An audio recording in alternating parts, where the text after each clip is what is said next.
Hey everybody, Dave Bittner here. Please enjoy this CyberWire Pro exclusive, which will give you a glimpse of our premium content lineup. If you like what you hear, be sure to subscribe so you can catch the most recent episodes of the show.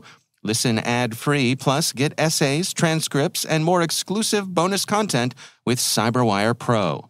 Visit us at thecyberwire.com/pro to subscribe today and learn more. And now, a word from our sponsor, Strata. With multi-cloud, your apps and identities are distributed, making them hard to manage and secure. Strata takes all of your existing identity systems, integrates them into an identity fabric, a universal way for all your IDPs to work together. Never refactor your apps again. Never get locked into your IDP with one-to-one connectors. Identity orchestration helps you solve your biggest IAM problems, even the messy ones you thought were unsolvable. Bring Strata any IAM use case, like modernizing legacy apps to use passwordless authentication, hot switching between IDPs, or enabling identity operation resiliency. Strata's flexible, lightweight, and distributed architecture software is designed to extend the value of your identity infrastructure, no matter the complexity or scale. Share your time on a discovery call, and Strata will send you custom AirPods Pro. The multi-cloud identity wave is here, and you can ride it with Strata. Ready to learn more? Visit strata.io/cyberwire. That's strata.io/cyberwire. And we thank Strata Identity for sponsoring our show.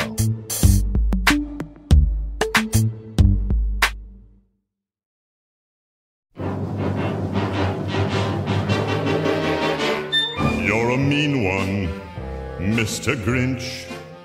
You're listening to the late, great Thurl Ravenscroft, the singing voice behind this 1966 animated Christmas classic, How the Grinch Stole Christmas, which means it's that time of year again. We are winding things down here at the CyberWire to get ready for the holidays. All the interns in the sanctum are about ready to put their tools away and start decorating the sanctorum in a jolly fashion. Hey, Kevin, what are you doing? Get out of the fridge. It's not time to break out the eggnog yet. Are you finished with today's script? Sorry. You still have to watch him like a hawk. As I was saying, since this is the last CSO Perspective show for the year, I have a special holiday gift for you all. Andy Greenberg, the senior writer for Wired magazine and one of my all-time favorite authors, has just published his latest book. And we are one of the first people who get to talk to him about it. So, hold on to your butts. This is going to be great.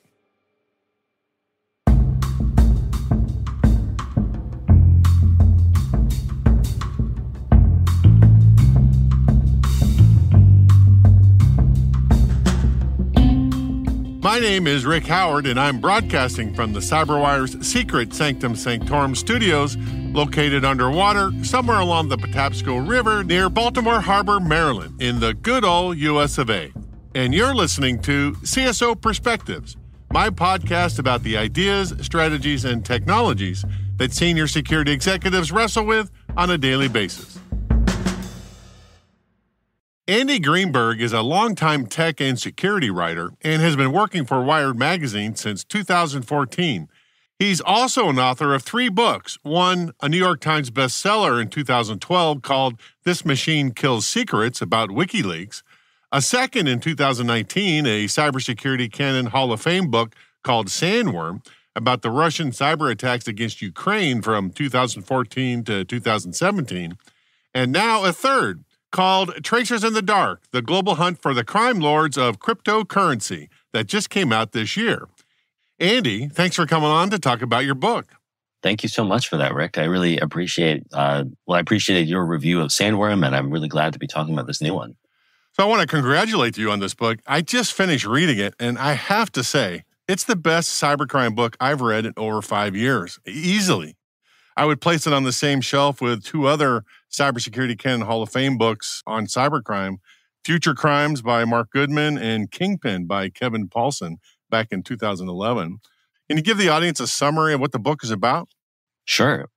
It's about essentially the advent of cryptocurrency tracing as a law enforcement investigative technique. I mean, people forget this, but a little over a decade ago, when Bitcoin kind of first came into the limelight, people believed, including even, I would say to some degree, Satoshi Nakamoto himself or herself, believed that Bitcoin could be used anonymously, that it might be this kind of digital cash for the internet, that you could put like a briefcase full of unmarked bills into a package and send it across the internet, essentially, without revealing your identity. As Andy said, we're not sure who Satoshi Nakamoto is. He or she published the seminal paper called Bitcoin, a peer-to-peer electronic cash system, in October of 2008, essentially the beginning of Bitcoin as arguably the first viable cryptocurrency. Nakamoto has never appeared in public, and the last time anybody has heard from him or her was in April 2011 via email. As far as anybody can tell, Satoshi Nakamoto is a pseudonym. It may represent one person or a collective. In 2014, Newsweek wrongly pointed to a 64-year-old Japanese American named Dorian Prentice. Researchers from Aston University attribute the author to be Nick Szabo based on writing style comparisons, something called stylometry, from the original paper and Szabo's public writing. Nakamoto gives credit to Szabo in the original paper for a precursor cryptocurrency called BitGold. Whomever the Nakamoto collective is, they're worth about $8.8 billion because of all the Bitcoins in their possession. It seems so crazy to me that a system that rides on the blockchain was supposed to be transparent, that we would think that it would be anonymous. How do we rectify those two ends of the equation there?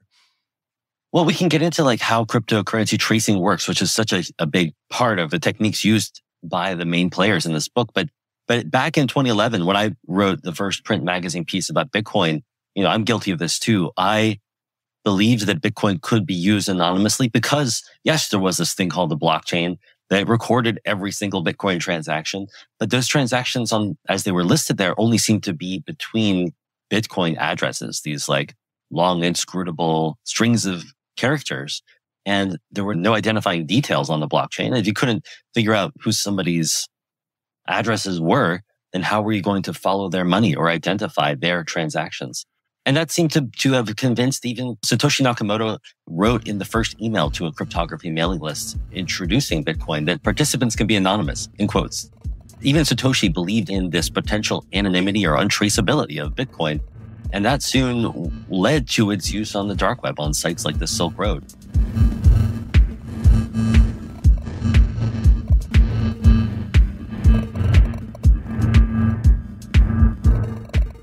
I first heard about Bitcoin in 2011 from Gavin Andreessen, one of the first Bitcoin programmers. And he had given a talk about it where he described it as a kind of cypherpunk invention. And the cypherpunks were this movement of like privacy advocates who I was super interested in, who believed that you could use encryption technologies to take power away from governments and corporations and give it to individuals. And Gavin described Satoshi as having kind of created this cypherpunk holy grail, as he put it, like truly anonymous, potentially untraceable digital cash for the internet. That's what Bitcoin was perceived to be back then. And so I interviewed Gavin and wrote a piece for Forbes magazine about Bitcoin back then.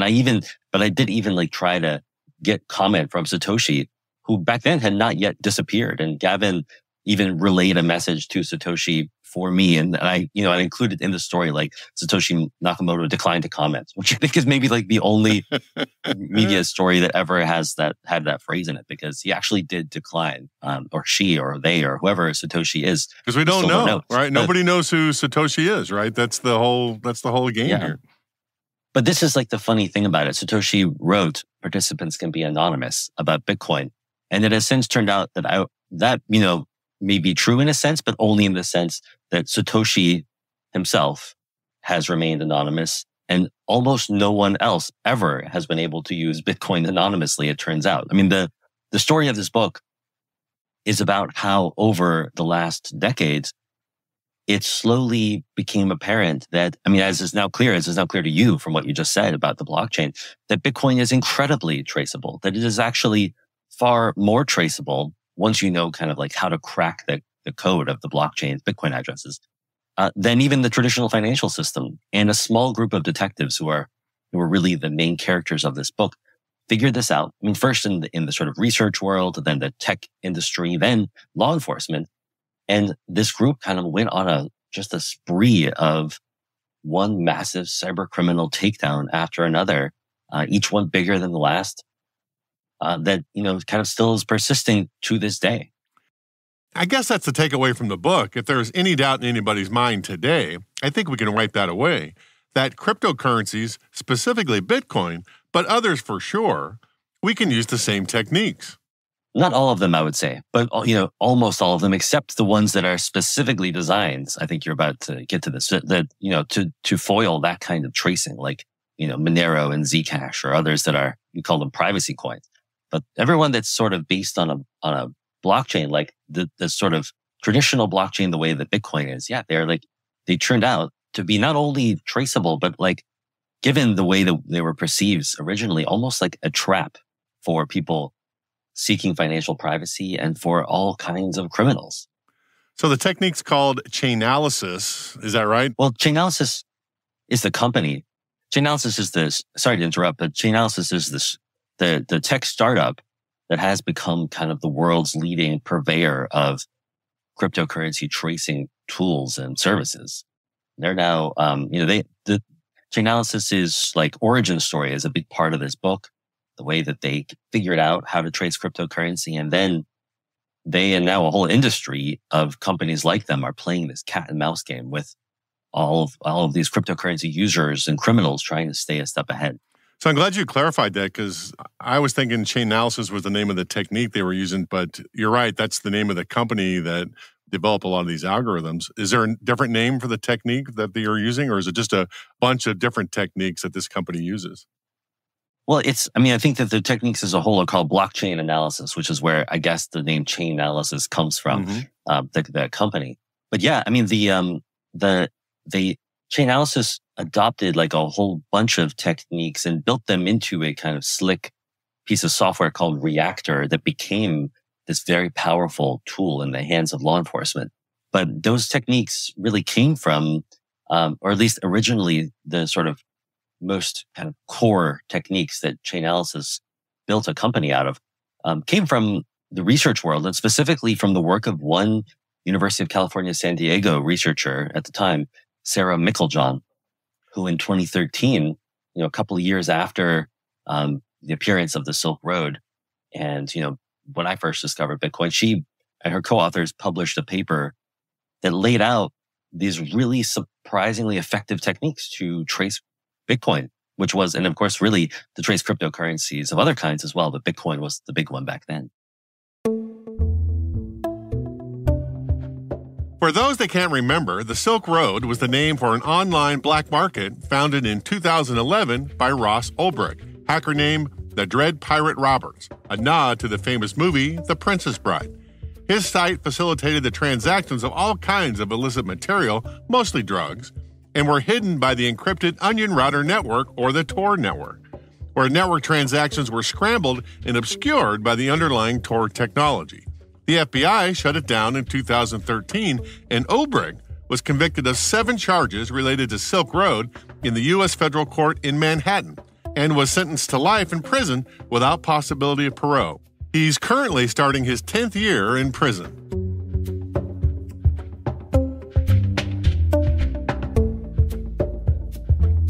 After the break, Andy and I will talk about how a grad student kicked off this entire crypto analysis research area.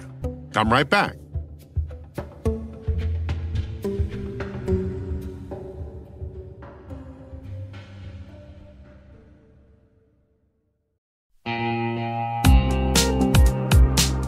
This episode of the CyberWire is made possible in part by Nisos, the managed intelligence company.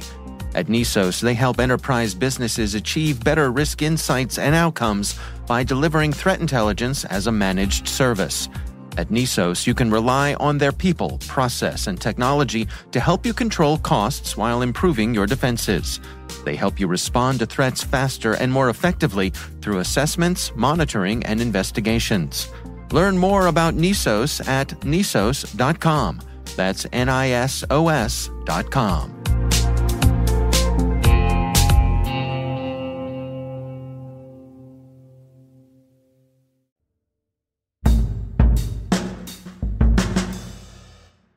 I love the way you described how she started, because she was like a grad student, right? And just started buying things with Bitcoin just to see if she could track the transactions as they moved around the web. Can you describe what she was doing there? Yeah, well, I mean, Sarah had a few like really clever ideas about ways to like essentially to break through that thin barrier between someone's Bitcoin addresses and their real identity. That seemed kind of, impermeable to me when I first wrote about Bitcoin, but she really did figure out how to connect people to their Bitcoin addresses. And one way, as you're getting at, is that she kind of became almost like an undercover cop herself. Like she just started interacting with almost every Bitcoin service there was, just like moving her own Bitcoins into and out of cryptocurrency exchanges and gambling sites and even the Silk Road, this dark web drug market for, that offered every kind of hard drug imaginable. She just moved Bitcoins into and out of the market without ever buying anything, she says, at least to me.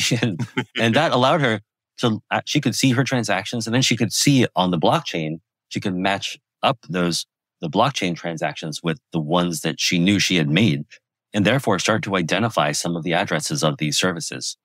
But then the real trick was that she also combined that with the ability to create clusters of addresses. Like the blockchain was and still is just this vast collection of millions upon millions of distinct addresses. But she started to figure out that sometimes dozens or thousands of addresses all belonged to one person or service. And she had like a few tricks to do that. But she started to see that like if she could identify just one Silk Road address, she could also tie it through some of these clever kind of almost logic games to a whole cluster of like eventually thousands of Silk Road addresses. And she therefore could see other people sending money into the Silk Road too. And she also figured out that if you could then follow that money, out of the Silk Road to a cryptocurrency exchange or into it, the Silk Road from a cryptocurrency exchange, then you, if you were a law enforcement agent, could send a subpoena to that exchange, which actually often legally was required to have identifying information on users, and start to truly unmask people and identify their criminal activities with cryptocurrency. That turned out to be incredibly powerful. And that's kind of where the story forks a little bit, right? You follow a couple different lines in the book, which I loved.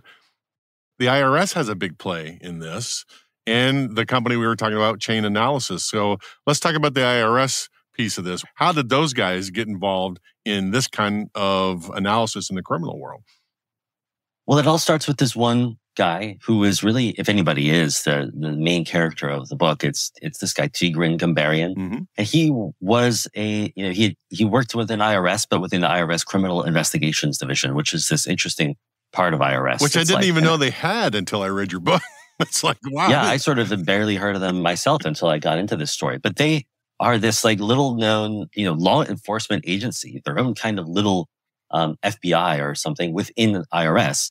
They are forensic accountants, but they also, carry guns and make arrests and get, I think they would say, very little respect from the FBIs and DEAs of the world who, don't really take them seriously. But it kind of figures that this underdog, law enforcement agency within IRS was the one that began to crack this code. And it was really Tigran who, in 2014, after the Silk Road takedown, he was based in Oakland at the time, and the Silk Road, it turned out, had been run by this 29-year-old Texan living in San Francisco, just across the bay. Ross Ulbricht, who ran and created the Silk Road, was arrested in San Francisco. Tigran's superiors in IRS criminal investigations were kind of like, why didn't we get this guy? I mean, he was right there under our nose. Tigran had always looked at Bitcoin from the beginning and thought, like you just said, like there's a whole blockchain here, a ledger of every transaction. This has got to be traceable. I mean, he had spent years auditing people's tax returns. He was a forensic accountant, and he, I think, has kind of accountant brain, saw that potential. So he started sort of looking closer at the Silk Road investigation after the Silk Road was taken down. And to be clear, the Silk Road was taken down not through cryptocurrency tracing, but through some, kind of sloppy mistakes made by Ross Ulbricht. Mm-hmm.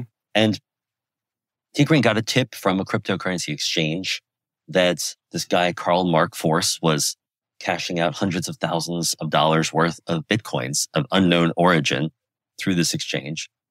And T. Green started to look into that case and found that Karl Mark Force was a DEA agent who had been working on the Silk Road investigation, and then essentially sat down at home, like after hours. Nobody thought this was possible, but he just kind of thought differently and sat down and kind of hand traced on the blockchain Karl Mark Force's Bitcoin transactions to show that his, this kind of mysterious fortune he'd amassed had come from the Silk Road, that the Dread Pirate Roberts, the creator of the Silk Road, who went under that name, had been sending payments to Karl Mark Force in exchange for inside law enforcement information that Karl Mark Force had been a mole inside the DEA for the Silk Road, essentially, and had tried to extort the Silk Road for money and just incredibly corrupt behavior.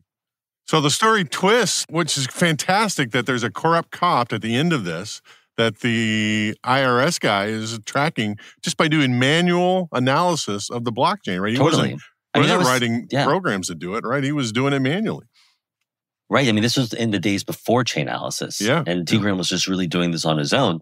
But this was not this was the end of the Silk Road story, but really just the beginning of the story of the book, because that was when T. Green realized that Bitcoin can be traced. And he had just proved somebody's guilt through cryptocurrency tracing for the first time in the history of law enforcement. And not only that, but he soon followed another thread of kind of loose thread of missing Bitcoins from the Silk Road to show that they had been taken by another corrupt agent, a Secret Service agent, who worked in the same Baltimore office as Karl Mark Force. That was Sean Bridges. And the two of them were both corrupt agents, both investigating the Silk Road and simultaneously trying to enrich themselves from that investigation. Anyway, they just taking whatever dirty Bitcoins they could. And both of them had thought that those Bitcoins would be untraceable, so they could never be caught. And T. Green caught them both, and they both went to prison. If I was writing a novel about this, the editor would say, this is too incredible. No one would believe this, all right? So it's unbelievable this happened in real life, right? So I knew a bit about that story, but the details of it, and then some of the cases that followed, they truly were just kind of truth is more dramatic than fiction kind of true crime stories. But I don't want to get ahead of myself. So I'm a little foggy at this point, but somehow the IRS agent becomes friends with the Chainalysis CEO, right? And they begin to share information with each other. So Michael Groninger at this point was this Danish entrepreneur. He is now the CEO and co-founder of Chainalysis, which has grown into an $8.6 billion startup. But back then was just his little idea. And he sort of picked up Sarah Mickeljohn's tricks from her paper and wrote, he was not a researcher. He was a real entrepreneur and coder, and built a very slick and fast tool that implemented those ideas and others that he came up with. And then he sort of just by chance met Tigran Gumbarian, the IRS agent in San Francisco, helped him out with that Sean Bridges tracing case. And then they kind of together went on to take on this other massive mystery in the cryptocurrency economy, which in 2014 was the fact that Mt. Gox, the big, the first cryptocurrency exchange, had been just catastrophically hacked and emptied out essentially by hackers who had stolen $500 million worth of Bitcoins from it. And Michael Groninger, just in his kind of first days after founding Chainalysis, this company took the Mt. Gox bankruptcy trustees on as a pro bono customer, basically, and just decided that he was going to solve this case. And he and Tigran essentially did just that. Tigran was actually looking into this cryptocurrency exchange called BTCE, which, if you remember, was this very mysterious and shady exchange at the time. And nobody could figure out where it was located. Some people thought it was Singapore or Hong Kong, or some people had pointed towards other countries. It was this black hole. Nobody could figure out who ran it. And it was one of the biggest cryptocurrency exchanges at the time.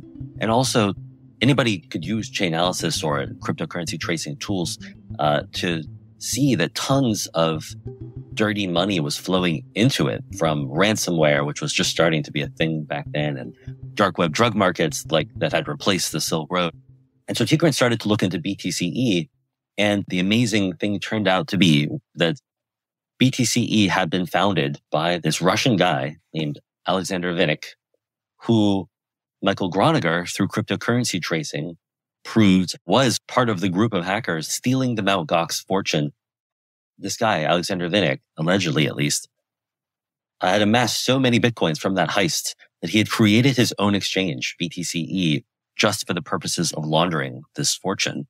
And then BTCE, as this kind of criminal exchange, became the go-to place to launder all sorts of criminal cryptocurrency. And so they essentially both solved the Mt. Gox mystery and took down BTCE. That takedown of BTCE and the solving of the Mt. Gox mystery is really like the beginning of a new era, because that was Chainalysis's first big case, proved that cryptocurrency tracing could be used to solve like some of the biggest cyber crimes happening on the internet, period. And it's kind of a beginning of this golden age of cryptocurrency tracing.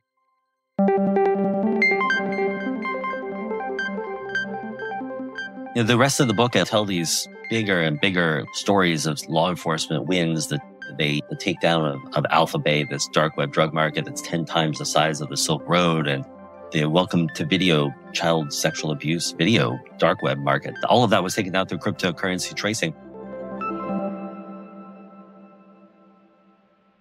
I love the way you ended the book. I think it's the perfect bookend. And I thought it was going to go one way, and it didn't go that way. But you end up with Sarah Meiklejohn again. And I really thought that she was going to end up being the number 2 at Chainalysis. But she went a different way, which I thought was fantastic.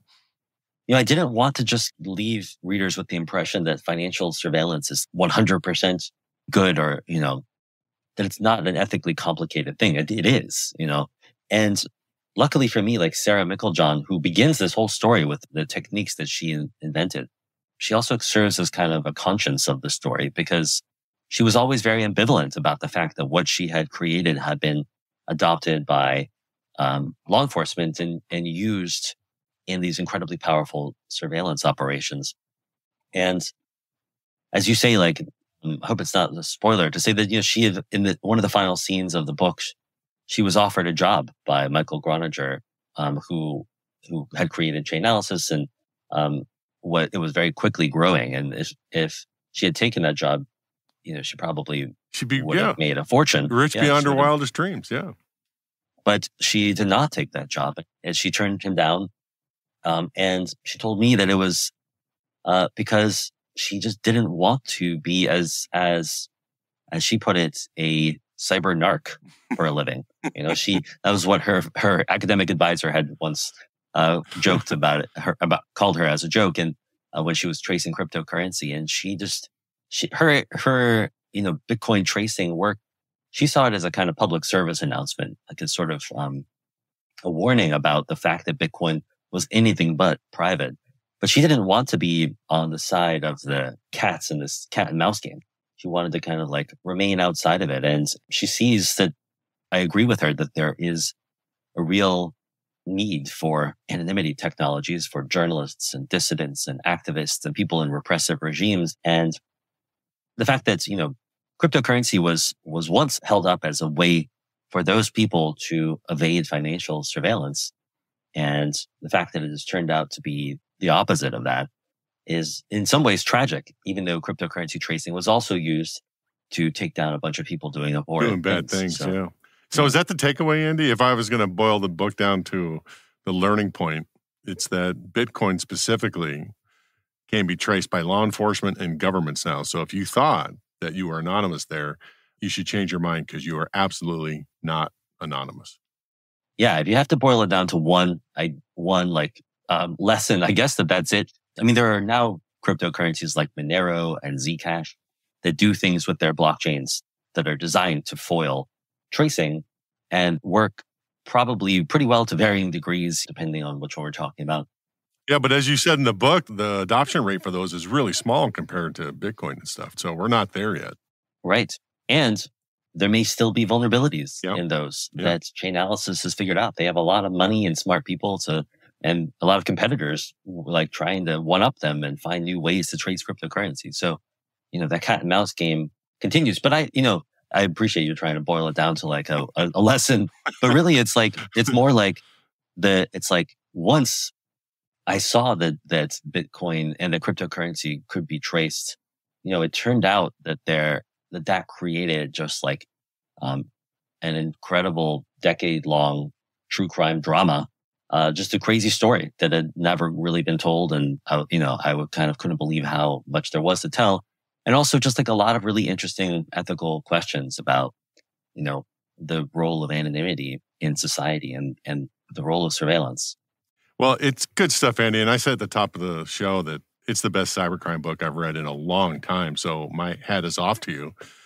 You of all people, you probably read more of these books than anybody. So I really appreciate that. I'm very grateful for that. And I have to say, like, Kingpin, Kevin Poulsen's work is amazing. And I appreciate any comparison. Thank you. Well, you're quite welcome. But we're going to have to leave it there, Andy. That's Andy Greenberg. He's the senior writer for Wired and the author of the next great cybercrime book. So, Andy, thanks for coming on the show. We really appreciate it. Thanks as always, Rick. Thank you very much. I'd like to thank Andy Greenberg for coming on the show to talk about his book. And if you haven't read Sandworm yet, stop what you're doing, don't pass go, and get it done. Like I said before, it's a Cybersecurity Canon Hall of Fame book, but more specifically, with all the activity going on in Ukraine today, Sandworm is especially relevant. And then go straight out to read Tracers in the Dark. It's fantastic. And that's a wrap, not only for this show, but for the complete CSO Perspective season 11, and for the entire year of 2022. What a year. As we move into the holiday season, enjoy your downtime. I know I'm going to. We are just about ready here at the Howard House. All the decorations are up, both inside and outside, following the Howard motto of more is always better. And as you see your neighbors and your relatives this season, remember to be kind. Yes, even with Uncle Kevin and his crazy conspiracy stories. We still love him, even with all that. And if you're having trouble rising to the holiday spirit, just remember these immortal words from Dr. Seuss and How the Grinch Stole Christmas. Welcome, Christmas. Bring your cheer. Cheer to all who's far and near. Christmas Day is in our grasp, so long as we have hands to clasp. Christmas Day will always be, just as long as we have we. Welcome Christmas while we stand, heart to heart and hand in hand.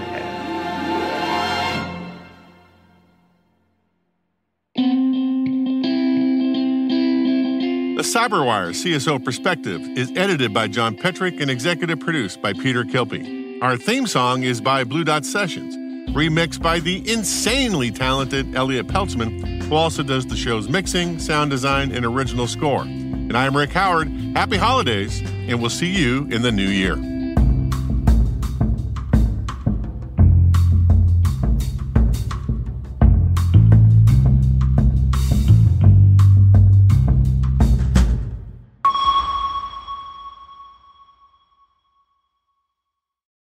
Never miss a thing with CyberWire Pro. Stay cyber aware by getting access to all our public podcasts ad-free, as well as our exclusive CyberWire Pro podcasts, briefing, articles, and events by becoming a CyberWire Pro subscriber.